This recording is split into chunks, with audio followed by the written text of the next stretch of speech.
প্রিয় দর্শক, আপনাদের সবাইকে স্বাগত জানাচ্ছি জনতার মঞ্চ অনুষ্ঠানের আজকের পর্বে। আমি বুলবুল হাসান। আপনারা জানেন যে জনতার মঞ্চ একটি রাজনৈতিক আলোচনার অনুষ্ঠান এবং সাধারণত আমরা সমসাময়িক বিষয়গুলোকে প্রাধান্য দিয়ে থাকি এই অনুষ্ঠানে। আজকে এই অনুষ্ঠানে অংশ নেওয়ার জন্য আমাদের স্টুডিওতে উপস্থিত রয়েছেন দুজন অতিথি। দুজনই বাংলাদেশ আওয়ামী লীগের রাজনীতির সঙ্গে যুক্ত, একসময় ছাত্র রাজনীতি করতেন। আমি তাদেরকে পরিচয় করে দিচ্ছি। প্রথমেই আমার নিকটতম ডানে আছেন জনাব খালিদ মাহমুদ চৌধুরী, মাননীয় সংসদ সদস্য এবং সাংগঠনিক সম্পাদকের দায়িত্ব পালন করছেন বাংলাদেশ আওয়ামী লীগ কেন্দ্রীয় কমিটি। জনাব খালিদ মাহমুদ চৌধুরী, আপনাকে স্বাগত জানাচ্ছি জনতার মঞ্চ অনুষ্ঠানে। তার ঠিক পাশেই আছেন জনাব প্রশান্ত ভূষণ বড়ুয়া, সাবেক সহসভাপতি বাংলাদেশ ছাত্রলীগ, একসময় বিতর্ক করতেন, এখন আওয়ামী রাজনীতির সঙ্গে যুক্ত রয়েছেন। জনাব প্রশান্ত, আপনাকে স্বাগত জানাচ্ছি জনতার মঞ্চ অনুষ্ঠানে। আপনাকে ধন্যবাদ। প্রিয় দর্শক, আমরা মূল পর্বে যাবার আগে আপনাদেরকে স্মরণ করিয়ে দিচ্ছি, এটি সাধারণত একটি লাইভ অনুষ্ঠান হিসেবে আমরা সম্প্রচার করে থাকি, কিন্তু আজকের পর্বটি ধারণকৃত, কাজেই এখানে ফোন করবার কোনো প্রভিশন নেই। আমরা সরাসরি অনুষ্ঠানে চলে যাচ্ছি। প্রথমে খালেদ মাহমুদ চৌধুরী, আপনার কাছে জানতে চাইব যে আপনি যুক্তরাষ্ট্রে একটি লিডারশিপ প্রোগ্রাম শেষ করে যুক্তরাজ্য হয়ে বাংলাদেশে ফিরছেন। আপনি যদি সংক্ষেপে আপনার সেই সফর সম্পর্কে একটু বলেন, যে নেতৃত্ব দেবার কোন কোন বিষয়গুলো আপনি সেখানে ইন্টারেক্ট করার সুযোগ পেয়েছেন সেই সেমিনারে বা কনফারেন্সে? আসলে আমাদের যে আমেরিকান স্টেট ডিপার্টমেন্টের একটা ইনভাইটেশন ছিল, এটা সাউথ এশিয়ান একটা টিম। সেখানে বাংলাদেশ থেকে আমি ছিলাম, ইন্ডিয়া থেকে 3 জন ছিলেন, এখানকার ইন্ডিয়ান যুব কংগ্রেসের সেক্রেটারি, গুজরাট ইউনিভার্সিটির একজন লেকচারার, আর কেরালা মহিলা কংগ্রেসের সভানেত্রী, শ্রীলঙ্কার একজন যুব কোঅর্ডিনেটর। আমরা 5 জনের একজন টিম। আমাদের মূলত এখানে যাওয়ার ওদের ইনভাইটেশনটা ছিল ওদের ফেডারেল গভর্নমেন্ট, স্টেট গভর্নমেন্ট এবং লোকাল গভর্নমেন্টের কার্যক্রম সম্পর্কে অবহিত করা এবং আমাদের দেশের যে সরকার ব্যবস্থা সেগুলো সম্পর্কে এক্সচেঞ্জ। আমরা এই বিষয়ে তাদের 6টা স্টেটে আমরা প্রোগ্রাম করেছি।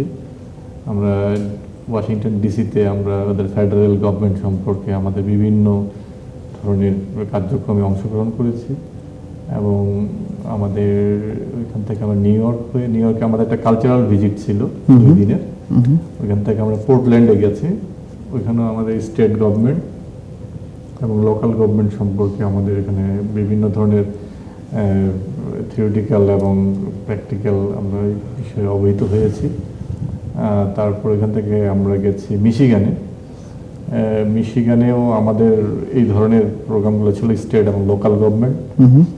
ওইখান থেকে আমরা গেছি ক্যালিফোর্নিয়া, ওইখানেও আমাদের কয়েকটা জায়গায় আমাদের এই ধরনের প্রোগ্রাম হয়েছে। আমরা আবার ওইখান থেকে আমরা মেক্সিকান বর্ডারেও গিয়েছিলাম। আমেরিকা এবং মেক্সিকার মধ্যে যে বাণিজ্যিক যে আদান প্রদান সেটা সম্পর্কে আমরা অবহিত হয়েছি এবং এখানকার বেসরকারি প্রতিষ্ঠানগুলো কিভাবে গভর্নমেন্টকে সাপোর্ট দিয়ে যাচ্ছে সেগুলো সম্পর্কে আমাদের একটা এই ইন্টারন্যাশনাল লিডারশিপ ভিজিটর যে প্রোগ্রামটা, এই প্রোগ্রামটার মধ্যে অন্তর্ভুক্ত ছিল আর কি। আমরা জানি যে এরকম আন্তর্জাতিক সম্মেলনগুলো থেকে যে ফাইন্ডিংসগুলো, যে অভিজ্ঞতাগুলো আমরা সাধারণত অর্জন করে থাকি, সেগুলো তৃতীয় বিশ্বের যে পার্সপেক্টিভ বা যে কাঠামো, সেখানে কখনো কখনো ইমপ্লিমেন্ট করাটা বা সেই অভিজ্ঞতাকে কাজে লাগানো কখনো কখনো খুব কঠিন হয়ে যায়। আপনি কি একটু কনসাইজলি বলবেন যে যে অভিজ্ঞতাগুলো আপনি অর্জন করেছেন বাংলাদেশের বাস্তবতায়, রাজনৈতিক বাস্তবতায়, নেতৃত্বের বা সরকারের যে বিভিন্ন দিক সম্পর্কে আপনি জেনেছেন, সেটাকে কিভাবে কাজে লাগাতে পারবেন? দেখেন, আমেরিকায় যে ওদের যে অর্থনৈতিক কাঠামো, ওদের এখানে যে সামাজিক যে জীবন ব্যবস্থা, ওদের যে শিক্ষার যে মান, সেটা অবশ্যই অনেক উন্নত। সেখান থেকে আমাদের বাংলাদেশের যে যদি আমরা সেইগুলো ইমপ্লিমেন্ট করতে যাই, আমাদের এইসব বিষয়গুলোর মান বাড়াতে হবে, আমাদের শিক্ষার মান বাড়াতে হবে, আমাদের সামাজিক মান বাড়াতে হবে, আমাদের অর্থনৈতিক ভিত্তি শক্তিশালী করতে হবে। তাহলে আমাদের ওদের যে জবাবদিহিতার, আমার যেটা ওইখানকার যে জিনিসটা সব থেকে বেশি আমার মনোযোগ আকর্ষণ করেছে, প্রত্যেকটি ক্ষেত্রে তাদের যে জবাবদিহিতা, সেই জবাবদিহিতাটা নিশ্চিত করেছে। আমি যখন লস অ্যাঞ্জেলসে অবস্থান করি, তখন ওইখানে সাধারণ নির্বাচন হচ্ছিল, যেটা মধ্যবর্তী নির্বাচন হলো। আমি তাদের নির্বাচনী ভোট কেন্দ্রে গিয়েছি, তাদের ভোট প্রদান করার ইয়েগুলো দেখেছি, তারপরে মেইলের মাধ্যমে মানুষ ভোট দিচ্ছে। আমরা নির্বাচন কমিশনে গিয়েছি, প্রত্যেকটি বিষয়ে তাদের স্বচ্ছতা, এই জবাবদিহিতাটা আমাদের প্রতিষ্ঠিত করতে হবে এবং এই জিনিসটা ওইখানে সব থেকে আকর্ষণ করেছে। আমি চাই যে আমরা যারা রাজনীতি করি আমাদেরকে আমরা যেটা জবাবদিহিতা যদি আমার দেশে প্রতিষ্ঠা করতে পারি, যেটা আমাদের বর্তমান প্রধানমন্ত্রী, মাননীয় প্রধানমন্ত্রী জননেত্রী শেখ হাসিনা যেটার উপরে সবথেকে বেশি জোর দিয়েছেন, যে আমাদের জবাবদিহিতা নিশ্চিত করা, মানুষের কাছে আমরা সরকার কি করছি, সরকারের বিভিন্ন বিভাগ, মন্ত্রণালয়, জায়গাগুলো কি ধরনের কাজ করছে, জনগণকে অবহিত করা, এই জিনিসটা যদি আমরা করতে পারি তাহলে আমার মনে হয় যে আমাদের দেশের অন্যান্য ক্ষেত্রে আমাদের আরো বেশি অগ্রগতি সাধিত হবে। ধন্যবাদ জনাব চৌধুরী। আসবো আপনার কাছে। প্রশান্ত, আপনার কাছে আসতে চাচ্ছি। একসময় আপনারা ঘটনাক্রমে দুজনই ছাত্র রাজনীতি করেছেন এবং খুব সক্রিয়ভাবে করেছেন। অনেকেই বিশ্বাস করেন যে আপনাদের যে প্রজন্ম ছাত্র রাজনীতি করেছেন তারপরে একটা বড় শূন্যতা তৈরি হয়েছে এবং খুব ভাবে অনেকে বলে যে মেধাশূন্য ছাত্র রাজনীতি। হয়তো তর্কের খাতিরে সেটিকে আপনারা অপোজ করবেন, কিন্তু এটা বাস্তবতা। আপনার কাছে জানতে চাইব যে নেতৃত্বের কথা বলছিলেন খালিদ মাহমুদ চৌধুরী, সেই নেতৃত্বে ছাত্র রাজনীতিতে যে শূন্যতা এসেছে সেটি আপনারা কতটা অনুভব করেন বা কিভাবে অনুভব করেন বা আদৌ অনুভব করেন কিনা? আপনাকে ধন্যবাদ বুলবুল। আমি বাংলা টিভির দর্শকদেরকেও ধন্যবাদ জানানোর সাথে সাথেই আমি আজকে মূলত এই অনুষ্ঠানে উপস্থিত হবার সুযোগটি গ্রহণ করার যে মূল উদ্দেশ্য সেটি বলে নেই। আমার পাশেই যিনি আছেন, ছাত্র রাজনীতিতে আমরা এক সময় কলিগ বলি, বাট ওনাদের এক ধরনের সাংগঠনিক গাইডেন্স নিয়ে আমরা সেই সময়কার ঢাকা বিশ্ববিদ্যালয়ে এবং অন্যান্য ক্যাম্পাসে ছাত্র রাজনীতির ভিতর থেকে সামাজিক, সাংস্কৃতিক সেই বিষয়গুলোকে চর্চা করবার প্রয়োজনীয় শক্তিটুকু আহরণ করে যেটা আমরা ছড়িয়ে দিতে চেয়েছিলাম বা কিছুটা পেরেও ছিলাম, সেই কৃতিত্ব আমি, খালিদ ভাই সামনে আছেন, কিন্তু সেই কৃতিত্ব ওনাদের দিতেই হয়।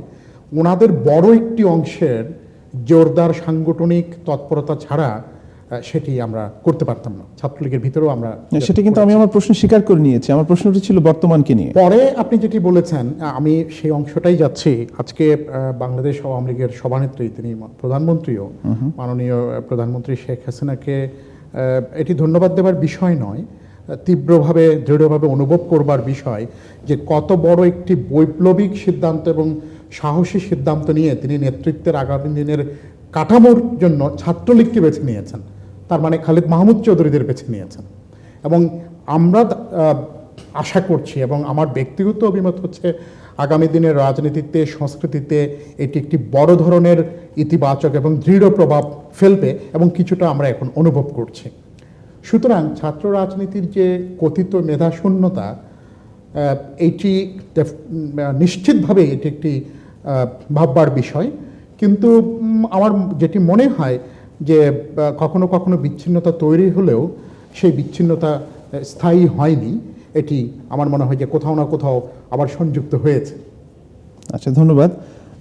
আমি খালিদ মাহমুদ চৌধুরী আপনার কাছে আসতে চাচ্ছি একটু অন্য বিষয়ে। আপনি জাতীয় সংসদে প্রথমবারের মতো সদস্য নির্বাচিত হয়েছেন এবার, এবং জাতীয় সংসদে যে সংস্কৃতি বা আমরা দেখি যে হাউস অফ কমন্সেও বিতর্ক হয়, পার্লামেন্টারি ডিবেট হয়, সেই ডিবেট থেকে বাংলাদেশের সংসদের বিতর্ক কিন্তু অনেক দূরবর্তী একটি জায়গায় রয়েছে। আরও যদি পার্টিকুলারলি বলি যে সাধারণ মানুষের যে আশা আকাঙ্ক্ষা সেটি প্রতিভাত হচ্ছে না জাতীয় সংসদে, এরকম একটি অভিযোগ শোনা যাচ্ছে। এবং এটা সত্যি যে পলিসি ডিবেটগুলো কিন্তু সংসদে না হয়ে এমন সব বিষয় চলে আসছে, এমন সব স্পর্শকাতর বিষয় চলে আসছে, সেটা হয়তো জনপ্রত্যাশিত নয়। সংসদে অনেক বেশি উন্নয়নমুখী, গণমুখী বিষয় নিয়ে আলোচনা হবে, এটাই স্বাভাবিক। আপনার কি মনে হয়, আপনার অভিজ্ঞতা কি প্রথমবারের মতো নির্বাচিত হয়ে? আপনার এই প্রশ্নটা এই ছাত্র রাজনীতির ওই ধরনেরই হয়ে গেল, মেধাশূন্য ছাত্র রাজনীতি এবং বাংলাদেশের সংসদের যে অবস্থা একই ধরনের কোশ্চেন। আমি যেটা বলতে চাচ্ছি যে বাংলাদেশের, আপনি লন্ডনের মানে আপনি উদাহরণ দিয়েছেন, তো ব্রিটিশ পার্লামেন্টের, তো সেখানে আপনি দেখেন ব্রিটিশ পার্লামেন্টে আপনার গণতন্ত্র চর্চা হচ্ছে কত বছর, শত শত বছর ধরে। বাংলাদেশে আমরা 40 বছর হয়েছে বাংলাদেশ স্বাধীন হয়েছে, আমরা কিন্তু গণতন্ত্র চর্চা করার সুযোগ পেয়েছি খুবই কম। আমাদের দীর্ঘ সময়, অর্ধেকের বেশি সময় সামরিক জাতাকলে পিষ্ট হতে হয়েছে এবং বারবার আমাদের গণতন্ত্রের ধারা ক্ষতিগ্রস্ত হয়েছে। আপনি ছাত্র রাজনীতির কথা বলেছেন, এই সামরিক শাসকরাই কিন্তু ছাত্রদের হাতে অস্ত্র তুলে দিয়েছিল এবং শিক্ষা প্রতিষ্ঠান নষ্ট করেছে, আমাদের চরিত্র নষ্ট করার চেষ্টা করেছে। Man is no problem, I make politics difficult for the politician, এইসব কথা আমরা শুনেছি এবং এইসবের মাধ্যমে রাজনীতি নষ্ট করার চেষ্টা করা হয়েছিল। ঠিক একইভাবে আমাদের এই যে সংসদীয় যে গণতন্ত্রের যে ধারা, সেটাকেও কিন্তু সামরিক জাতাকলে পিষ্ট হয়েছে বিভিন্নভাবে। আমাদের যে চর্চাটা, সেই চর্চাটা ছিল না সংসদের জবাবদিহিতা, যেটা আমি আপনাকে এর আগেও বলেছি, সংসদের জবাবদিহিতা ছিল না। আপনি যদি বর্তমান পার্লামেন্টের দিকে খুব গভীরভাবে নজর দেন, আপনি দেখতে পাবেন যে এই সংসদে কিন্তু জবাবদিহিতা নিশ্চিত হচ্ছে। আপনি সংসদীয় কমিটিগুলোর কাছে কিন্তু মন্ত্রণালয়গুলো, মন্ত্রী পর্যায়ে বলেন বা আমলা ব্যুরোক্রেট পর্যায়ে যারা কাজ করছে, তাদের কিন্তু একটা জবাবদিহিতার তৈরি হয়েছে সংসদের কাছে, এবং সংসদীয় কমিটিগুলো অত্যন্ত শক্তিশালী। এবং আপনারা ইতিমধ্যেই বিভিন্ন পত্রপত্রিকা মিডিয়ার মাধ্যমে আপনারা জেনেছেন যে কিভাবে জবাবদিহিতা তৈরি হচ্ছে এইসব জায়গায়। এবং পার্লামেন্টে আপনার প্রত্যেকটি বিষয় উপস্থাপিত হচ্ছে। ইভেন আপনি জানেন যে বিগত কিছুদিন আগে আমাদের মাননীয় প্রধানমন্ত্রী তিনি ভারত সফরে গিয়েছিলেন এবং সেখানে একটা যুক্ত ইশতেহার স্বাক্ষর হয়েছিল ভারত সরকারের সঙ্গে। বাংলাদেশ পার্লামেন্টের ইতিহাসে প্রথম সেটা প্রত্যেকটি সংসদ সদস্যের কাছে টেবিল হয়েছে, আমাদের কাছে উপস্থাপিত হয়েছে যে আমাদের সরকার ভারতের সঙ্গে কী ধরনের যুক্ত ইশতেহারে স্বাক্ষর করলো। এটা কিন্তু অতীতে কখনো হয়নি। যে আমাদের এই যে চর্চা, আমি যেটা বললাম যে চর্চা, আপনার ব্রিটিশ পার্লামেন্ট গণতন্ত্র চর্চা করছে দীর্ঘদিন যাবে, তারপরেও কিন্তু এখানে কিন্তু কোশ্চেন নাই বলা যাবে না। এখানেও কিন্তু আমরা অনেক ধরনের অগণতান্ত্রিক বিষয়বস্তু দেখতে পাই। আপনি ভারতবর্ষে যান, সেখানেও কিন্তু দীর্ঘদিন যাবৎ ভারতে গণতন্ত্র চর্চা হচ্ছে। তো সেখানে আমি মনে করি এত সামরিক জাতাকলে পিষ্ট হওয়ার পরে, গণতন্ত্রকে এত বাধাগ্রস্ত হওয়ার পরেও বর্তমান যে পার্লামেন্ট, এই পার্লামেন্টের জবাবদিহিতা নিশ্চিত হয়েছে।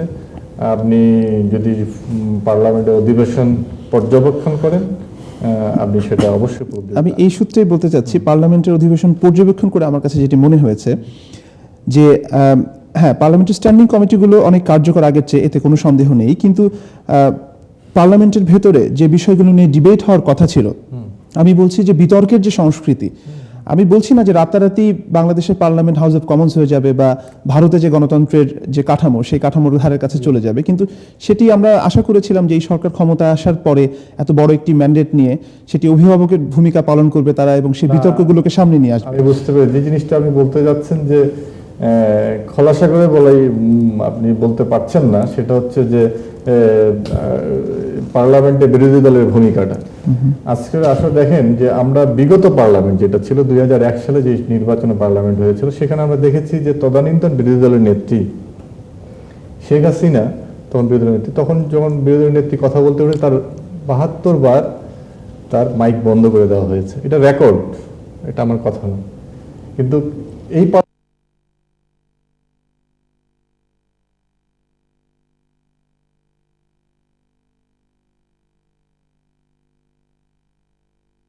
পার্লামেন্টে দেখেন বর্তমান বিরোধী দলের নেত্রী 1 ঘন্টা 37 মিনিট বক্তব্য দিয়েছে, স্পিকার একবারের জন্য তার মাইক বন্ধ করেনি।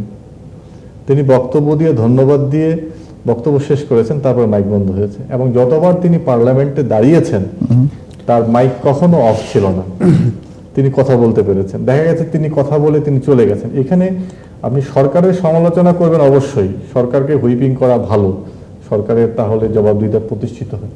কিন্তু বিরোধী দলের দায়িত্বটা হচ্ছে বিরোধী দলের হুইপিং করাটা। তাদেরকে পার্লামেন্টে আসতে হবে, কথা বলতে হবে। পার্লামেন্টে আসা মানে বয়কট করে চলে গেলাম যে কোনো অজুহাত দিয়ে, এটা তো পার্লামেন্টে গণতান্ত্রিক এটা চর্চা হতে পারে না, এটা সংসদীয় রীতিনীতির মধ্যে পড়ে না। হ্যাঁ, পার্লামেন্ট বয়কট এটা ঠিক আছে, ওয়াক আউট এটা ঠিক আছে, এটাও পার্লামেন্টারি সিস্টেমের মাধ্যমে আছে, কিন্তু একদম স্থায়ীভাবে আমি আসবো না, এটা তো হতে পারে না। বিরোধী দলের ভূমিকা অনেক বেশি জোরদার হওয়া উচিত পার্লামেন্টে। তাহলে আপনি যেটা উপলব্ধি করতে পারছেন যে পার্লামেন্টে হয়তো এই বিষয়গুলো আসতেছে না, বিরোধী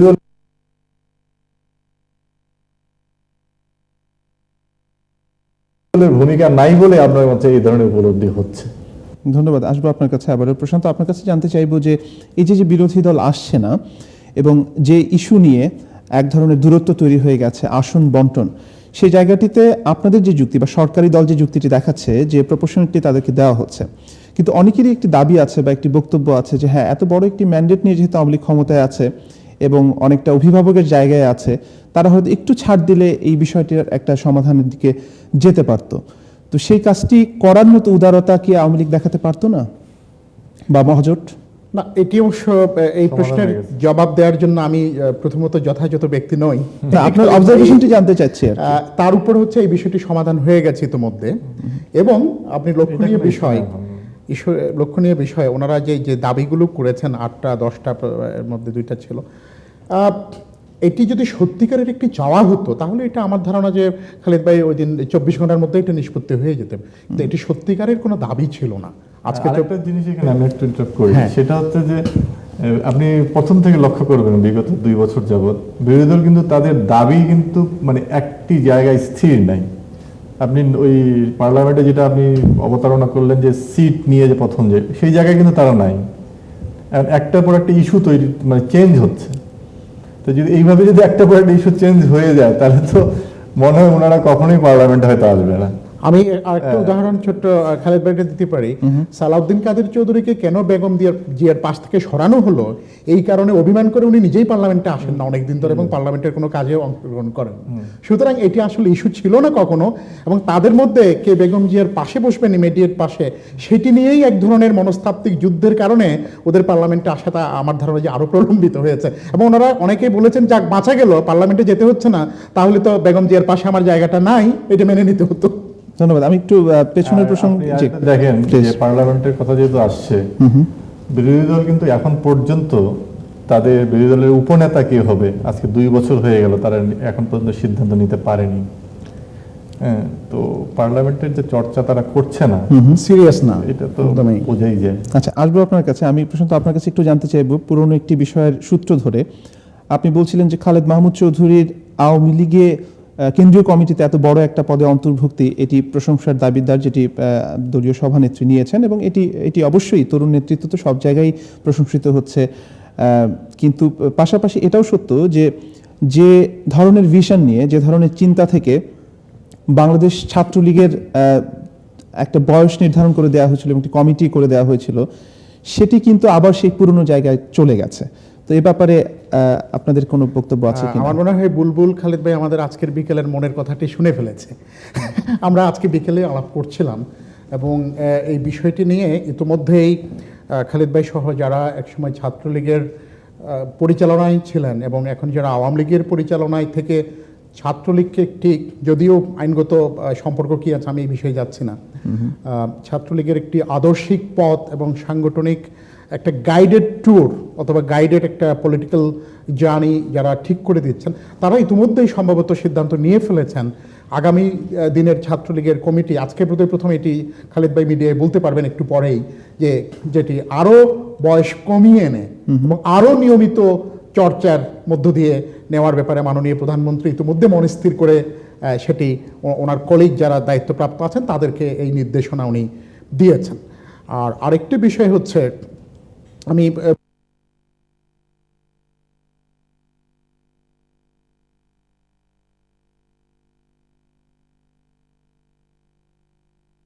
বিষয়ে যাওয়ার আগে একটু বলি যে তাহলে কি আপনারা একটু উপলব্ধি করতে পেরেছেন যে নিয়মিত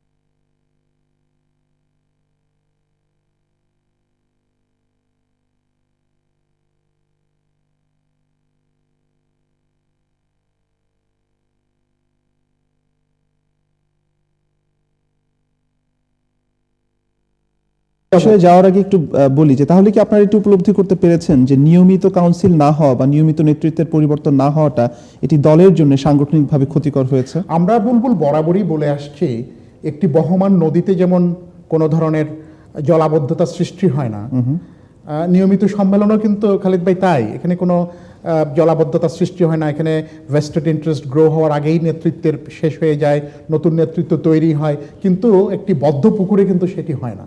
আমরা এটি বরাবরই বলে আসছি, এবং আজকে আমাদের মূল যে সংগঠন বাংলাদেশ আওয়ামী লীগ, আসলে আপনি করবেনও কি, আওয়ামী লীগের মতো দুর্ভাগা সংগঠন তো কমই আছে। যখনই সম্মেলনের সময় হচ্ছে তখন গ্রেনেড হামলা হয়, 111 আসে, ছাত্রলীগের সেক্রেটারি রোটন বেচারা 19 মাস সেই কোনো ধরনের অভিযোগ ছাড়াই তাকে কারাগারে, আবার সেই নির্যাতন না হয় নাই মানে যেটা হয়েছে শত শত কর্মী। সুতরাং ছাত্রলীগ তো এমন সৌভাগ্যবান সংগঠন নয় যে স্বাভাবিকভাবে গণতান্ত্রিক দেশের মতো রাজনৈতিক কর্মকাণ্ড ছাত্রলীগ কখনোই করতে পারে না। আরেকটা জিনিস, মানে বাংলাদেশ ছাত্রলীগের যখন সাংগঠনিক নেত্রী জননেত্রী শেখ হাসিনা ছিলেন, আপনারাও অনেকেই প্রশংসা করেছেন, অনেকেই অনেক বড় বড় মানে কলামও লিখেছেন এই সিদ্ধান্তটাকে সাধুবাদ জানিয়ে, যে ছাত্রদের হাতে যদি যে ছাত্র রাজনীতি তুলে দিয়েছিলেন, বর্তমান যে নেতৃত্ব আছে, মানে তারা তখন রেগুলার স্টুডেন্ট ছিলেন যখন তারা প্রেসিডেন্ট সেক্রেটারি হয়। তো এই ধারাবাহিকতাটা কিন্তু 1/11-এর একটা মানে যে রাজনীতির যে একটা আঘাত আসলো, এটা কেন কিছুটা ক্ষতিগ্রস্ত হয়েছে এই চলার পথে। আমি আপনাকে আগেও বলেছি যে বারবার আমরা কিন্তু বাধাগ্রস্ত হয়েছি। এই ধরনের বাধাগ্রস্ত হওয়ার কারণে আপনার ছাত্রলীগের নেতৃত্বটা কিন্তু আবার ঝুলে গেছে। আর আপনি জানেন বর্তমানে যে নির্বাচন কমিশন যেটা আইন করেছে যে ছাত্র রাজনীতি এবং শ্রমিক রাজনীতির সঙ্গে কোনো সম্পৃক্ততা থাকা যাবে না, সেক্ষেত্রে কিন্তু আমাদের নেত্রী সাংগঠনিক ইয়ে থেকে আপনার এখন সরে গিয়েছেন। ছাত্রলীগ তাদের নিজস্ব নেতৃত্ব তৈরি করবে এবং আমরা চাই যে আসলে রেগুলার ছাত্ররাই ছাত্র রাজনীতি করুক, তারাই নেতৃত্ব দিক, শুধু ছাত্রলীগের নয়। আজকে দেখেন অন্যান্য সংগঠনে যেরকম আছে, দেখা যায় 40 বছর 42 বছর বয়সও ছাত্র রাজনীতি, আমার বন্ধু বান্ধবরাও এখন ছাত্র রাজনীতির প্রেসিডেন্ট সেক্রেটারি পর্যায়ে আছেন। তো এটাও দুঃখজনক। এখানে আসলে এককভাবে করা সম্ভব না, এটা সম্মিলিত একটা প্রয়াস। আমি যখন 91-এ মাননীয় বর্তমান প্রধানমন্ত্রী যখন বিরোধী দলের নেত্রী ছিলেন, তখন ঢাকা বিশ্ববিদ্যালয়ের অনাকাঙ্ক্ষিত একটা ঘটনা ঘটেছিল। সেখানে আমাদের ছাত্রলীগের মনিরুজ্জামান বাদল তিনি শহীদ হয়েছিলেন। মাননীয় প্রধানমন্ত্রী তখন পার্লামেন্টে দাঁড়িয়ে বলেছিলেন, আসুন আমরা সম্মিলিতভাবে এই সমস্যার সমাধান করি। তখন কিন্তু মাননীয় প্রধানমন্ত্রীর আহ্বানে কেউ সাড়া দেননি। আবার যখন তিনি এই 2001 সালের পরে এই ছাত্রলীগের রেগুলার স্টুডেন্টের হাতে তুলে দিলেন, তখন দেখা গেল কিন্তু অন্যান্য সংগঠনগুলো সেটাকে ফলো করলো না, তারা তুলে দিল বয়স্ক ছাত্রদের হাতে। হ্যাঁ, তো এইটাই মানে এটা এমনকি বাম সংগঠনগুলো আমাদের শুধু ছাত্র রাজনীতি প্রত্যেকটি ক্ষেত্রে আপনি যদি বাংলাদেশকে আজকে এগিয়ে নিতে চান, আমি একা খালিদ মাহমুদ চৌধুরী পারবো না, প্রশান্ত আপনি বুলবুল পারবেন না, মাননীয় প্রধানমন্ত্রীর সহযোগিতা দরকার। এখানে সকলের সহযোগিতার মধ্যে বাংলাদেশ আজকে 40 বছর হয়ে গেছে, বাংলাদেশ স্বাধীন হয়েছে। আজকে ভিয়েতনাম কোথায় চলে যাচ্ছে, আজকে মালয়েশিয়া কোথায় চলে গেছে, আমরা বাংলাদেশ পাচ্ছি না কেন? আমাদের সবকিছুই আছে। হ্যাঁ, আমাদের এরকম একটা সোনার বাংলা, উর্বর ভূমি, আমরা যদি চাই আমরা অবশ্যই বাংলাদেশে সোনার বাংলা বিনির্মাণ করতে পারবো। এটা সম্মিলিত প্রয়াস। আমি আসবো আপনাদের কাছে আবারও, খালিদ মাহমুদ চৌধুরী এবং প্রশান্ত ভূষণ বড়ুয়া। আমাদের যেতে হচ্ছে ছোট্ট একটা বিজ্ঞাপন বিরতিতে। প্রিয় দর্শক, বিজ্ঞাপন বিরতির পরে আবারও ফিরে আসছি জনতার মঞ্চ অনুষ্ঠানে, সঙ্গেই থাকুন।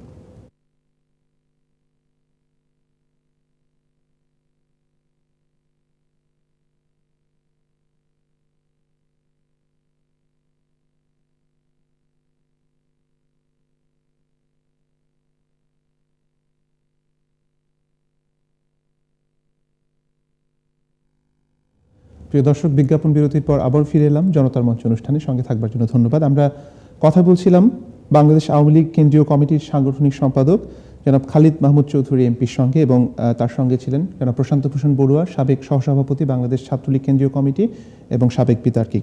জনাব চৌধুরী, আপনার কাছে আসতে চাইব, আমরা নির্বাচনের আগে ডিজিটাল বাংলাদেশের যে স্বপ্নের কথা শুনেছিলাম, সেই স্বপ্ন বাস্তবায়নে দেখা যাচ্ছে যে সরকার অনেক দূর এগিয়েছে, অনেক উদ্যোগ গ্রহণ করেছে।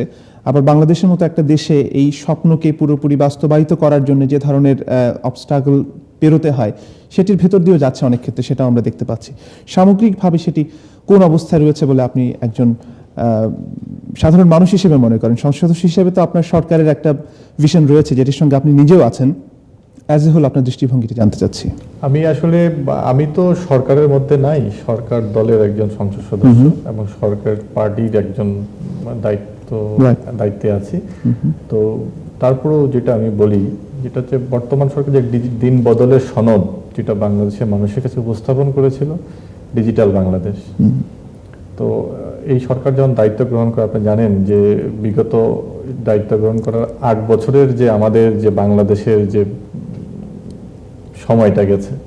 সন্ত্রাসবাদ, জঙ্গিবাদ, লুটেরা, পরবর্তীতে 1/11-এর সময় যেগুলো হয়েছে এগুলো মানুষের সবাই জানা।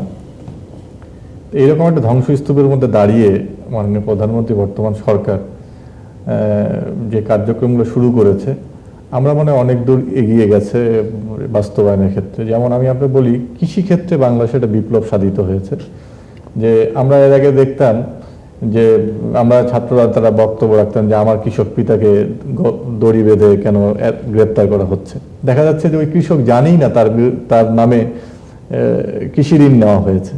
বর্তমান সরকার আসার পরে সরাসরি বর্গা চাষিদেরকে যে কৃষি ঋণের ব্যবস্থা করেছে এবং কৃষকরা যারা কখনো ব্যাংকে লেনদেন করতো না তাদের 10 টাকার বিনিময়ে ব্যাংক অ্যাকাউন্ট খোলার ব্যবস্থা করেছে এবং তারা ব্যাংকের সঙ্গে যে ট্রানজ্যাকশনটা সেটা তারা অপারেট করতে পারছে।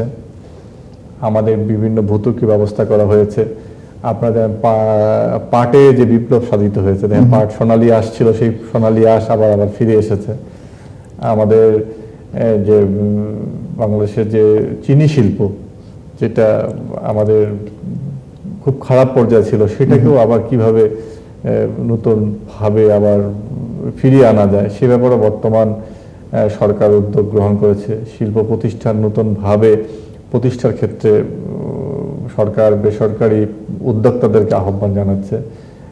বিদ্যুৎ ক্ষেত্রে আমাদের ইতিমধ্যেই আগামী ডিসেম্বরের মধ্যে হয়তো 2000 মেগাওয়াট বিদ্যুৎ আমাদের ন্যাশনাল গ্রিডে যোগ হবে, 2013 সালের মধ্যে হবে। এবং ডিজিটাল বাংলাদেশের কথা বললেন আপনি, আমরা ইতিমধ্যেই বাংলাদেশের যে ট্যাসিস যেটা ছিল সেটা মৃতপ্রায় ছিল, সেখানে আমাদের আপনি শুনলে খুশি হবেন যে আমরা ইতিমধ্যেই টেলিফোন সেট সেখানে আমাদের তৈরি হচ্ছে। আমাদের মোবাইল ফোন তৈরি হবে, মোবাইল ব্যাটারি, এবং আমরা আগামী 6 মাসের মধ্যেই, 6 মাস হয়তো লাগবে না, 11,000 থেকে 17,000 টাকার মধ্যে আমরা ল্যাপটপ আমরা বাজারে নিয়ে আসতে পারবো ট্যাসিসের মাধ্যমে। তো এইটা আমাদের তথ্য প্রযুক্তির ক্ষেত্রে আমাদের অনেক দূর এগিয়ে যাবে। গত 11 তারিখে মাননীয় প্রধানমন্ত্রী বাংলাদেশের প্রত্যেকটি ইউনিয়ন পরিষদে তথ্য কেন্দ্র উদ্বোধন করেছেন। প্রায় 44,000-এর উপরে প্রত্যেকটি ইউনিয়ন পরিষদ তথ্য কেন্দ্র, এবং আপনাদের ডাকঘর যেগুলো আছে সেগুলো আপনি জানেন যে বাংলাদেশের ডাক ব্যবস্থা এখন মানে খুবই দুর্বল, এবং বিশেষ করে আমাদের মোবাইল নেটওয়ার্ক এবং ওয়েস্টার্ন ইউনিয়ন বিভিন্ন চালু করে। আমরা 111 বছরের যে আইন দিয়ে ডাক বিভাগ পরিচালিত হতো 1898 সালে, সেই আইন আমরা পরিবর্তন করেছি এবং আমাদের ডাক বিভাগ ইতিমধ্যেই আপনি জানেন যে ওই যে মোবাইল যে সিস্টেম চালু করেছে, এবং হচ্ছে এই ডাক ঘরগুলোতে আমাদের অবকাঠামো আছে, এগুলো আমরা আইটি সেন্টারে রূপান্তরিত হবে। এবং এখান থেকে আমাদের যারা প্রবাসে যেসব বাঙালিরা আছেন যারা বিদেশে টাকা পাঠান, তারা সরাসরি এখন তার গ্রামের ডাকঘরের মাধ্যমে টাকা পাঠাতে পারবে। আমাদের ওয়েস্টার্ন ইউনিয়নের মধ্যে আমরা সেখানে মানি ট্রানজ্যাকশন চালু হচ্ছে। তো আমাদের ইতিমধ্যে পাইলট প্রকল্প কয়েকটি চালু হয়ে গেছে।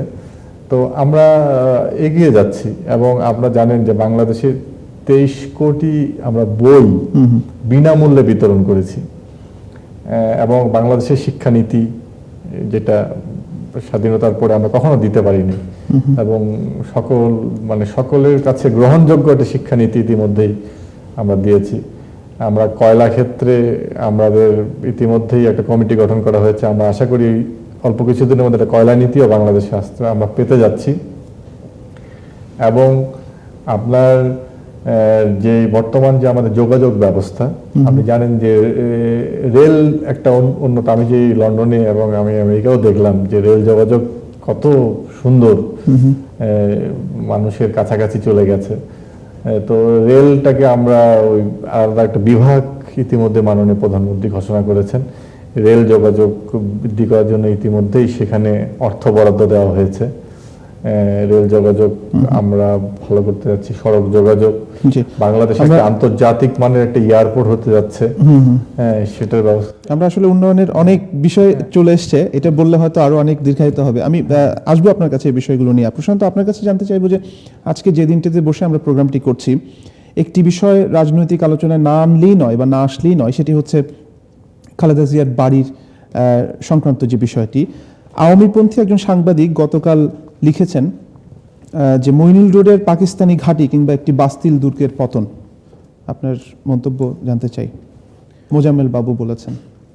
না, প্রথমত হচ্ছে এই ধরনের মন্তব্যের বা লেখার বা উদ্ধৃতির উপর ভিত্তি করে কোনো মন্তব্য না করাই শ্রেয়তর, এবং সেটি আমি করছি না স্বাভাবিকভাবেই। কিন্তু বিষয়টি গুরুত্বপূর্ণ এই কারণেই আমি সেদিন ফারুক চৌধুরীর একটি লেখা পড়ছিলাম, সিদ্ধার্থ শঙ্কর রায়ের মৃত্যুর পর উনি যে লেখাটা লিখেছেন, উনি শেষ কয়টি লাইনে লিখেছিলেন যে সত্যজিৎ রায়কে দেখে ফিরে আসার পর ওনার মনে হয়েছিল যে কিছু মানুষের জীবন কেন অনন্তকালের হয় না।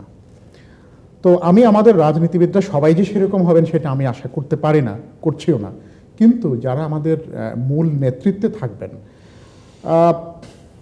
যে কথাটা আমি বলতে যাচ্ছি, তাদের কেন মনে হতে হবে যে এই 400 কোটি টাকার বাড়িটি না হলেই তিনি বাংলাদেশের মানুষের মনে চিরজাগরুক হবেন না। বেগম খালেদা জিয়া কিংবা জিয়াউর রহমান বা অন্য যারা এখানে ছিলেন, তাদেরকে কি বাংলাদেশের মানুষ মনে রাখবে যে তারা কয় হাজার কোটি টাকার সম্পত্তি রেখে গেছেন? তাদের যদি মনে রাখার কথা, তারা তো মনে রাখতে পারেন রাজনীতিক হিসেবে তিনি ভালো মন্দ কতখানি কি করেছেন সেটি নিয়ে। একই ধরনের উপলব্ধি কি গণভবন সংক্রান্ত বিষয়ে আপনার এসেছিল বা মনে হয়? হ্যাঁ, নিশ্চিতভাবেই আমরা এটি মনে করি, এবং সেই সিদ্ধান্তটি এখানে একটি পার্থক্য আছে যে তৎকালীন প্রধানমন্ত্রী নিজেই সেটি প্রত্যাখ্যান করেছিলেন এবং নিজেই বরাদ্দ করেছিলেন। না, নিজের ক্যাবিনেট মিটিংয়ে পাশ হওয়ার পর উনি নিজেই সেটি গ্রহণে অস্বীকৃতি জানিয়েছিলেন। উনি নেননি, আক্ষরিক অর্থেই কখনো নেননি। কেন? উনি যেদিন জুলাইতে ক্ষমতা হস্তান্তর করেন, 16 জুলাই অথবা 15 জুলাই, আমার সরাসরি তারিখটি মনে নেই, এবং তারপর ওনার ইটালিতে একটি এফএওর একটি প্রোগ্রাম হয়, উনি যেখানে গিয়েছিলেন, তিনি এসেই কিন্তু এই বাড়িটি ছেড়ে দিয়েছিলেন। ওই অর্থে কিন্তু তিনি কখনোই বরাদ্দকৃত বাড়িতে এক ঘন্টার জন্য থাকেননি এবং নেনওনি। এটা হচ্ছে তার সিকিউরিটির প্রশ্নে, তিনি যখন এসএসএফ সিকিউরিটিটা ছিল তখন তার নিরাপত্তার জন্য তারা মনে করেছিল যে এই ধরনের এটা ওনাদের এই প্রস্তাব ছিল। এবং আপনি দেখেছেন তার এই প্রস্তাবনা যে সঠিক ছিল, আমরা দেখেছি 2001 সালের পরে মাননীয় প্রধানমন্ত্রী বর্তমান তদানীন্তন বিরোধী দল নেত্রী বারবার কিন্তু তার জীবনের উপরে হামলা হয়েছে। 21 আগস্টে গ্রেনেড হামলা, তাকে হত্যা করার জন্য চেষ্টা করা হয়েছে, 20 জনকে মারা হয়েছে, আইবি রহমান সহ। তো সেই দৃষ্টিভঙ্গিতে সেই সময়ে যারা গণভবনের জন্য এই ধরনের একটি নিরাপদ আবাস স্থলের জন্য তারা যারা বলেছিল, তারা মানে সঠিক সিদ্ধান্ত নিয়েছিলেন। কিন্তু একজন জননেত্রী, জনগণের যিনি রাজনীতি করেন, তার কি শুধু একটি সুরক্ষিত বাড়ি হলেই নিরাপত্তা নিশ্চিত হয়ে যায়? মানে তার তো অনেক, যেখানে আমরা দেখলাম যে বোমা হামলা হয়েছে পল্টনে, তো সেটি তো বাড়ির বাইরে। তো কাজে কেন এটি মনে, সেটা তদানীন্তন সরকার তাকে নিরাপত্তা দিতে পারে নাই এবং দিতে চায়নি, এবং হচ্ছে আমরা এখন তো জানতে পারছি যে কিভাবে রাষ্ট্র স্বয়ং এখানে অংশগ্রহণ করেছে, পৃষ্ঠপোষকতা করেছে। যাও, এটা আমাদের দেশের জন্য দুর্ভাগ্য, আমি ওই বিষয়ে যেতে চাই না। এটা বিষয়টা হচ্ছে, এখানে আমি প্রবাসের এই মঞ্চে বসে, স্টুডিওতে বসে আমি এই ধরনের আলোকপাত করে আমি প্রবাসীদের মানে মনে কষ্ট দিতে চাই না, হতাশা তৈরি করতে চাই না। তবে আমাদেরকে এগিয়ে যেতে হবে। বুলবুল, এই প্রসঙ্গে আমি একটি খুব সংক্ষিপ্ত একটি কথা মানে বলতেই হচ্ছে, কারণ দুটাকে মেলানো একদমই ঠিক হবে না। একটি হচ্ছে অর্থ এবং বিত্তের প্রতি এক ধরনের আকর্ষণ, সীমাহীন আকর্ষণ, আর আরেকটি হচ্ছে নিরাপত্তার প্রতিষ্ঠিত অনিরাপত্তাবোধের থেকে উদ্ভূত নিরাপত্তার প্রতি এক ধরনের আশ্রয়। কারণ জীবনের নিরাপত্তা কে না চায়? মাননীয় প্রধানমন্ত্রী জনগণের নেত্রী, আপনি ঠিকই বলেছেন। সেটা তো আপনি মনে করেন, যেটি আপনি একটিকে বলছেন নিরাপত্তা, একটি বলছেন অর্থ প্রতিপত্তি, বৈভবের প্রতি এক ধরনের আকর্ষণ। আপনার কি মনে হয় যে সাধারণ মানুষও বিষয়টিকে এভাবেই চিন্তা করে? বা আপনারা যে, আমার ধারণা করে, কারণ আমার ধারণা করে এখন তো জানা যাচ্ছে যে আসলে ওনাকে প্রতি পদে পদে আক্রমণের চেষ্টা হয়েছিল। আমি প্রথম আলোর একটি শুধু সাব হেডিং বলি, 21 আগস্টের পরে 22 আগস্টে, ওটি ছিল বিবরণের পাশাপাশি কোনো প্রচেষ্টাই বাদ থাকেনি শেখ হাসিনাকে ঠেকানোর, হত্যা করার, গুলি করা থেকে, টায়ারে গুলি করা থেকে। সুতরাং আর এই পরিবার, আওয়ামী লীগ দল হিসেবে আওয়ামী লীগ, আপনি একটি লক্ষ্য করবেন বুলবুল, বিএনপির উপর কি কখনো বোমা হামলা হয়েছে? জামাত ইসলামের উপর কখনো বোমা হামলা হয়েছে? হয়েছে সিপিবির উপর, উদীচির অনুষ্ঠানে, এবং হয়েছে আওয়ামী লীগের উপর। সুতরাং এই পক্ষের যিনি শীর্ষ নেত্রী, যাকে হারালে আমাদের অনেক কিছুই হারাতে হয়, যেটি বঙ্গবন্ধুর ক্ষেত্রে হয়েছে, নিরাপত্তা বোধের প্রতি এক ধরনের আশ্রয় প্রত্যাশা থাকতেই পারে। এ বিষয়ে এটি কোনোভাবেই অর্থের ছোট্ট সাথে- একটা প্রশ্ন করে আমি জনাব চৌধুরীর কাছে চলে যাব। আপনার কি মনে হয় যে এই যে ক্যান্টনমেন্টের বাড়ি থেকে খালেদা জিয়ার এই যে চলে যাওয়া, সেটিকে জনগণ ভালোভাবে নিয়েছে, বা এখানে জনপ্রত্যাশা? আমার ধারণা বুলবুল, এটি জনগণেরই সম্পত্তি, যদিও সেনাবাহিনীর সম্পত্তি, শেষ বিচারে এটি জনগণেরই সম্পত্তি। এবং যে প্রেক্ষাপট ওনাকে দেয়া হয়েছিল, আমি মনে করি ওটাও হয়তো সঠিক ছিল, একটি বিশেষ অবস্থায় ছিল, কিন্তু সেই সঠিক অবস্থা কিন্তু পরবর্তী 10 বছরেই পরিবর্তিত হয়ে গিয়েছিল। এবং এটি এক ধরনের, উনি নিজের থেকেই এটি জনগণের সম্পত্তি, জনগণকে ফেরত দিলে এটি ভালো হতো, কিন্তু সেটি যেহেতু হয়নি, হাইকোর্টকে এখানে, উনি কিন্তু হাইকোর্টে ওনারা গিয়েছেন এবং পরে আদালত বলেছে এটি জনগণের সম্পত্তি, এটি ভালো হবে, জনগণকে আপনি ফেরত দিন, উনি সেটিই দিয়েছেন। পদ্ধতিগত কিছুটা বিরোধ আছে, কিন্তু আক্ষরিক অর্থে কিন্তু সেটি জনগণের সম্পত্তি। জনগণ ওনাকে দিয়েছিল 40 বা 38 বছরের জন্য ওনার বিশেষ অবস্থা বিবেচনা করে, এবং সেটি উনি এখন আবার জনগণকেই ফেরত দিয়েছেন। আরেকটা জিনিস হচ্ছে, বাংলাদেশের মানুষের অনেক দুর্যোগ নেমে এসেছে বিভিন্ন সময়, প্রাকৃতিক দুর্যোগ, রাজনৈতিক দুর্যোগ, আমরা কিন্তু কখনো চোখের পানি ফেলতে দেখিনি। আমরা কিন্তু দেখলাম তার সন্তানের জন্য চোখের পানি ফেলতে এবং বাড়ির জন্য চোখের পানি ফেলতে। কিন্তু গণমাধ্যমের সংবাদগুলো যদি সত্য হয়ে থাকে, যে প্রক্রিয়া তাকে বাড়ি থেকে বের করা হয়েছে, সেখানে এক ধরনের বল প্রয়োগের বিষয় গণমাধ্যমগুলোতে এসেছে এবং প্রবলভাবেই এসেছে, সেটা যদি সত্য হয় তাহলে তার ভেতরে তো এক ধরনের বেদনাবোধ থাকতেই পারে। বলি আপনার হচ্ছে, এখানে সরকার হচ্ছে আপনার আদালতের যে রায় সেটাকে বাস্তবায়ন করতে চেয়েছে, আর যিনি বাড়ি ছাড়লেন তিনি এটাকে নিয়ে রাজনীতি করতে চেয়েছেন। জনগণই এটা মানে মানে তার সঠিক রায়টা জনগণই দিবে। এই মঞ্চে বসে আপনি যেহেতু এটি নিয়ে আর বলতে চাচ্ছেন না, আমি একটু অন্য প্রসঙ্গে আপনাকে জিজ্ঞেস করতে চাচ্ছি। সেটি হচ্ছে, আমরা দেখেছি নির্বাচনের আগে বর্তমান প্রধানমন্ত্রী তিনি বলেছিলেন যে যদি আওয়ামী লীগ বা মহাজোট সরকারে গঠন করতে পারে, তাহলে জাতীয় সংসদে ডেপুটি স্পিকারের যে পদটি সেটি বিরোধী দলকে অফার করা হবে। সেটি এখন কোন পর্যায়ে আছে? না, সেটা তো এখন কোনো পর্যায়ে নাই।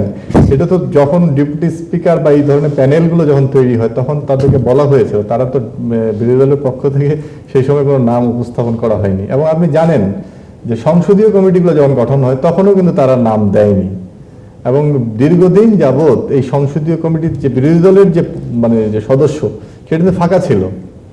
হ্যাঁ, তো কিন্তু আমরা কিন্তু যতটুকু জানি যে ডেপুটি স্পিকারের পদের জন্য সরকারের পক্ষ থেকে বা সংসদের স্পিকারের পক্ষ থেকে কোনো নাম কি বিরোধী দলের কাছ থেকে আহ্বান করা হয়েছিল? তারা তো এই ব্যাপারে তারা কোনো কথাই বলেনি, কোনো ধরনের সরকারের প্রপোজালটা তা গ্রহণই করেননি। সরকারের কি উদ্যোগটি ছিল এটি? অবশ্যই ওপেন ইনভিটেশন একটা ছিল। আপনি তো জানেন, মাননীয় প্রধানমন্ত্রী যখন জাতির সামনে বলেছে, শুধু বাংলাদেশের মানুষ, সারা বিশ্বের মানুষ শুনেছে তার ইয়েটা, এখান থেকে তো তার অস্বীকার করার কিছু নেই। এটা তো তিনি বলেছেন এবং সেই ধরনের তিনি উদ্যোগও গ্রহণ করেছেন, কিন্তু এক হাতে তো কখনো তালি বাজবে না, তাই না? জি, আমরা অনুষ্ঠান একেবারে শেষ পর্যায়ে চলে এসেছি। খালেদ মাহমুদ চৌধুরী, আপনার কাছে জানতে চাইবো যে তরুণ নেতৃত্বের যে কথা বলা হচ্ছে, আমরা দেখছি ক্যাবিনেট থেকে শুরু করে আওয়ামী লীগের যে সাংগঠনিক অবস্থান, সেখানে তরুণদের এক ধরনের প্রাধান্য রয়েছে, যেটা অ্যাপারেন্টলি খুবই ইতিবাচক। কিন্তু সেটির পাশাপাশি দীর্ঘদিন ধরে অনেকেই মনে করেন একটা অসন্তোষ রয়েছে, সিনিয়র যারা নেতা রয়েছেন, যাদেরকে এক ধরনের ব্র্যান্ডিং করা হয়েছে সংস্কারপন্থী হিসেবে, তাদের সঙ্গে একটা দূরত্ব, এবং তারা আমরা দেখেছি যে প্রকাশ্যে বলেছেন যে এই অর্বাচীন ক্যাবিনেট, অর্বাচীন এই ধরনের শব্দ প্রয়োগ করেছেন। আপনার কি মনে হয় যে সেই দূরত্বটি অনেকটা ঘুচে এসেছে, বা তাদের সঙ্গে আপনাদের এখন কি অবস্থা? দেখেন, বাংলাদেশে এখন যেটা হচ্ছে, শুধু বাংলাদেশ না, সারা বিশ্বে। আমি তো এই যে আপনার স্টেট ডিপার্টমেন্টের যে প্রোগ্রামে গেলাম, আমি 6টা স্টেটে গিয়েছি, সেখানে গভর্নমেন্টের পক্ষ থেকে যারা প্রতিনিধিত্ব করেছেন, মার্কিন গভর্নমেন্ট, সবাই কিন্তু ইয়াং।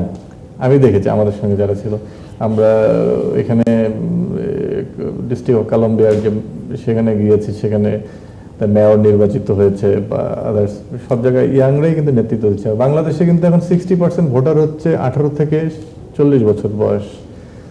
আর এখানে আজকে আপনি যে মিডিয়া সেক্টরে আপনি দেখেন, সাংবাদিকতায় যারা আজকে রিপোর্টিং করছে, কাজ করছে, তারা কিন্তু সবাই তরুণী। হ্যাঁ, আসলে এটা আসলে এইভাবে বলা যাবে না যে সরিয়ে দিয়ে আরেকজনকে বসিয়ে দেওয়া হয়েছে। এটা কিন্তু ধারাবাহিক একটা প্রক্রিয়া, এই প্রক্রিয়ার মধ্য দিয়ে চলে আসছে। আর সংস্কারের কথাটা, এটা আসলে ঠিক না। তারা কাজ করছেন তো, যারা এই ধরনের কথাবার্তা বলছেন, তারা পার্লামেন্টে দেখেন, তারা একসময় মন্ত্রী ছিলেন, তাদের সেই মন্ত্রণালয় চালানোর যে অভিজ্ঞতা, সেই অভিজ্ঞতাটা যেন সংসদ যেন সমৃদ্ধ হয়, সেই জন্য তাদেরকে পার্লামেন্টে স্ট্যান্ডিং কমিটির সভাপতি করা হয়েছে। হ্যাঁ, যেন তারা মন্ত্রণালয়গুলোকে জবাবদিহিতা নিশ্চিত করতে পারে। আজকে মাননীয় প্রধানমন্ত্রী একটা দূরদর্শিতার পরিচয় দিয়েছেন যে তিনি আজকে অভিজ্ঞ যে লোক তাদেরকে পার্লামেন্টের চেয়ারে বসিয়ে পার্লামেন্টকে সমৃদ্ধ করতে চেয়েছেন। হ্যাঁ, আজকে কাজ হচ্ছে, সমন্বয় হয়েছে। আজকে আমাদের যারা সিনিয়র যারা নেতৃবৃন্দ ছিলেন তারা আজকে উপদেষ্টা মণ্ডলীতে আছেন, তারা বর্তমান সরকার দলকে বিভিন্নভাবে উপদেশ দিচ্ছেন। সমালোচনা করাটাও এক ধরনের উপদেশ। ধন্যবাদ। প্রশান্ত বড়ুয়া, আপনার কাছে আসতে যাচ্ছে। অনুষ্ঠানের শেষ পর্যায়ে চলে এসেছি, এই পর্বের শেষ পর্যায়ে আমরা আছি। আপনি যদি দয়া করে বলেন যে তরুণ নেতৃত্ব যেমন ছাত্রলীগে সেটি শেষ পর্যন্ত বিকশিত হতে পারেন, সেই আইডিয়াটা আপনারা বলছেন যে আবারও সেটিকে রিভাইভ করা হচ্ছে। খালিদ মাহমুদ চৌধুরীর মতো যারা তরুণ নেতারা আওয়ামী লীগে প্রবেশ করেছেন, দল হিসেবে বাংলাদেশ আওয়ামী লীগ আগামীতে জনগণের প্রো পিপুল অ্যাপ্রোচ নিয়ে কতটা সুবিধাজনক জায়গায় দাঁড়াতে পারবে বলে আপনি বিশ্বাস করেন? আমি শুরু করি খালিদ ভাই যেখানে শেষ করেছেন, যে সমালোচনাও এক ধরনের উপদেশ এবং এটি কখনো কখনো খুবই প্রার্থিত হয়। এই কারণেই আমি মনে করি ব্যক্তিগতভাবে বাংলাদেশ আওয়ামী লীগের একদম সর্বনিম্ন ইউনিট থেকে শুরু করে ওয়ার্কিং কমিটি পর্যন্ত জননেত্রী শেখ হাসিনার নেতৃত্বে সর্বাংশে ঐক্যবদ্ধ, সব অর্থেই। সুতরাং আওয়ামী লীগ একটি ভীষণভাবে একটি ঐক্যবদ্ধ দল। এখানে নতুন নেতৃত্ব যারা আসছেন, আমি আগেও এটা আমরা বলেছি, আলাপ করেছি, লক্ষ্য করবেন যে কোনো নেতা তৈরি পথে হাঁটেন এবং বেশ সফলভাবেই হাঁটেন, এটি দোষের কিছু নয়। কিন্তু কিছু কিছু নেতা দেখবেন ইতিহাসে ওনারা দাঁড়িয়ে যান, ওনারা তৈরি পথে হাঁটার সুযোগ পান না, সেই সৌভাগ্য হয় না, ওনাদের পথ তৈরি করে নিয়ে হাঁটতে হয় এবং সেই পথ শেষ অবধি গন্তব্যে পৌঁছায় নিজের এবং সহযাত্রী সবাইকে। আমার ধারণা বাংলাদেশের ইতিহাসে মাননীয় প্রধানমন্ত্রী জননেত্রী শেখ হাসিনা অত সৌভাগ্যবান ছিলেন না যে তৈরি পথে হাঁটবেন। তো সেই পথ তিনি 81 সালের পর থেকে তৈরি করে নিজে শুধু হাঁটেননি, আমাদের সবাইকে সফলভাবে সেই গন্তব্যে পৌঁছানোর জন্য সেই পথে উনি এখন আছেন এবং সেই পথে উনি সহযাত্রী হিসেবে নিয়েছেন খালেদ মাহমুদ চৌধুরীদের। নিশ্চিতভাবেই বাংলাদেশ আওয়ামী লীগ এবং বাংলাদেশ গন্তব্যে পৌঁছাবে। অনেক ধন্যবাদ জনাব প্রশান্ত ভূষণ বড়ুয়া এবং খালেদ মাহমুদ চৌধুরী। প্রিয় দর্শক, আমরা এই পর্বের শেষ পর্যায়ে চলে এসেছি। এর পরের পর্বে আমাদের সঙ্গে দুজন ইন্ডিপেন্ডেন্ট অ্যানালিস্ট যোগ দেবেন রাজনৈতিক এবং গণমাধ্যমের বিভিন্ন বিষয় নিয়ে। আমাদের সঙ্গেই থাকুন। একটা ছোট্ট বিজ্ঞাপন বিরতিতে যাচ্ছি।